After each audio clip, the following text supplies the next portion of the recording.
bayaya, bamama, zinguri zame, batata bame, zinkundi zame, zimbuta, batuna kintwadi, mu bwatatu, bwase, wu bwatatu, bwanlongo. Yevo kwa mfumo wetu mwanda Kongo.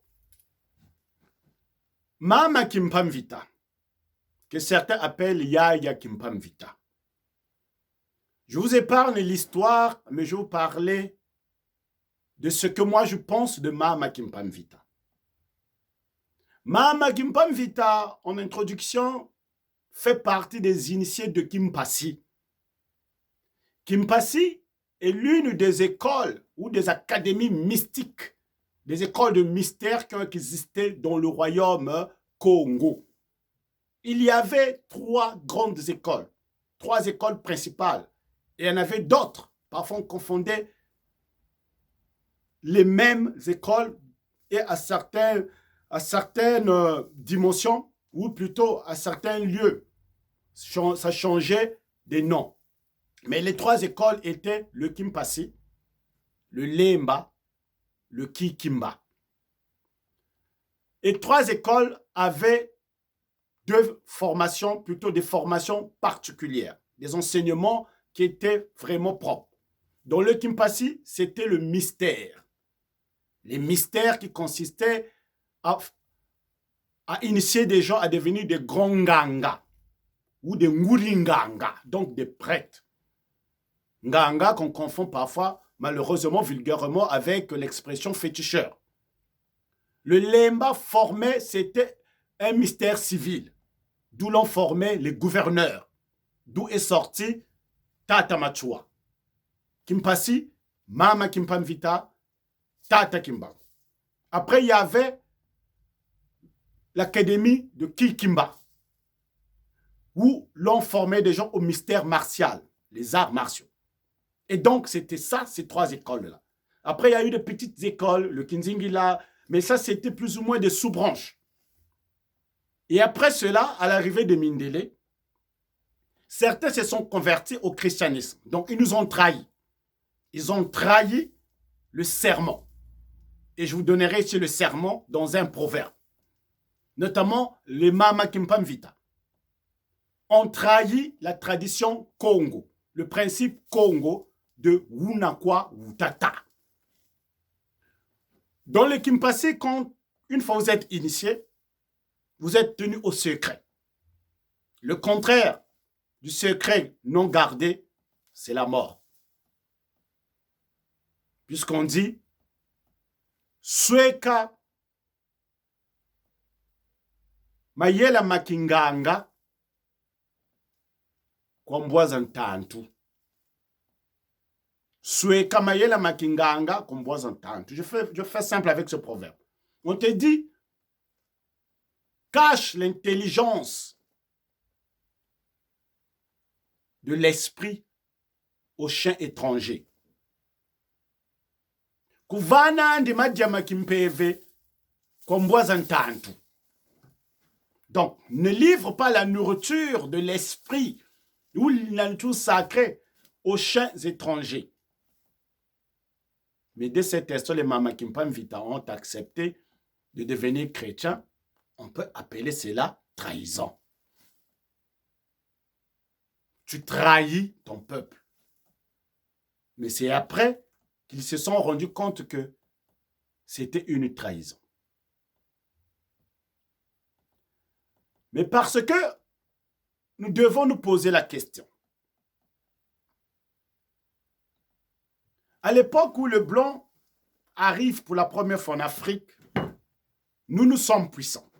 Spirituellement, l'Afrique, elle est puissante. En particulier au Royaume Congo. Car tout le pouvoir ésotériste fonctionnait encore à cette époque-là. On avait l'Mpini, le pouvoir de l'invisibilité. On avait les Makubungu, le pouvoir de la solidification du corps humain, c'est-à-dire qu'on peut vous tirer par n'importe quelle arme, ni flèche, rien ne peut toucher votre corps. Ça vous touche, mais vous ne mourrez pas. On avait les Binjalumuka, le pouvoir de vouloir, de se déporter d'un lieu à un autre, d'un simple cri. On avait tout ça. Vous voyez, je laisse le soin aux grands académiciens de la langue française et aux grands académiciens Congo de traduire cela. Ils trouveront des mots à chaque chose que je suis en train de dire. Donc, on avait tous ces pouvoirs-là.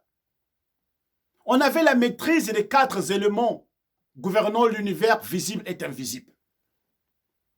C'est comme si aujourd'hui, quelqu'un arrive facilement, il va aux États-Unis et va mettre le peuple américain en esclavage dans un pays où on a la bombe atomique, où on fabrique des armes de toutes sortes. C'est quand même étonnant. C'est quand même étonnant. Posez-vous la question. Qu'est-ce qui s'est passé? Comment le blanc a pu nous avoir? Posez-vous la question. Comment tous ces êtres, tous ces Ntoumwa, tous ces prophètes, des grands initiés tels que Tata Kimbangu, Tata Machua, Mama Kimpakamvita, sont tombés dans le filet de l'homme blanc? Posez-vous des questions. Pourquoi d'autres n'ont pas été prises par l'homme blanc? Tels que Mama Zinga, qu'on appelle parfois Anne Zinga d'Angola, Kunchingola. Tels que Mama Akenankento. Il y en a beaucoup. Parce que les gens pensent que les blancs ont écrasé tous les noirs. Non, il y a des noirs qu'on n'a pas pu. Comment se fait que nos ancêtres, en Ngepiti, en Égypte, nos ancêtres Kemet, comment les blancs, les Eurésiens sont arrivés à ravir leurs propres biens, devenus aujourd'hui leurs terres, devenues aujourd'hui des terres des Arabes? Mais j'aimerais vous dire, Wakuzungambulo, Wakunwayo, qui l'entoure, qui l'envoie. Vous allez même vous rendre compte que même le livre que les chrétiens appellent le livre saint, qui est un plagiat du savoir Kemet, de la spiritualité Kemet, dans ce livre-là, vous dit quand 2 ennemis, plutôt quand 2 frères sont en discorde, l'ennemi profite. Ça veut dire que la clé avec laquelle, ou l'arme avec laquelle, le Mundele, l'homme blanc, le Kadiampemba, le Ntantu, les envahisseurs, qu'on peut les appeler comme on veut, l'arme avec laquelle ces êtres-là nous ont terrassés, parce qu'il faut le dire, provenait de nos propres frères, de nos propres mères, de nos propres sœurs, de nos propres tata. Déjà, posez-vous la question. Ce matin-là, de 2 juillet, lorsque Mama Kimpamvita est jetée dans les flammes, tous les Congos étaient là. Et le bois avec lequel on a brûlé Mama Kimpamvita, lesquels qui étaient allés le chercher, c'est les Congos chrétiens. Peu importe Congo chrétien, c'est des Congos. Donc un étranger accepte de tuer votre sœur et vous ne réagissez pas. C'en est de même pour Tata Kimbangu. C'en est de même pour Tata Machua. Je citerai même tous ceux qui ont été trahis. Mais parce que nous devons savoir que le blanc, s'il est intelligent, c'est tout simplement, il sait manipuler certains d'entre nous. C'est son intelligence, c'est un calculateur. L'intelligence du blanc envers l'homme noir, c'est limite seulement là où l'homme noir comprend son système. La puissance de l'homme blanc commence là où l'homme noir ne comprend pas les manipulations de l'homme blanc. C'est tout. C'est une question d'observation. Savoir observer, savoir regarder, savoir analyser, c'est le premier chemin qui mène vers la victoire. Observe et regarde bien ton ennemi dans ses mouvements. Tu sauras ce qu'il est et ce qu'il fait.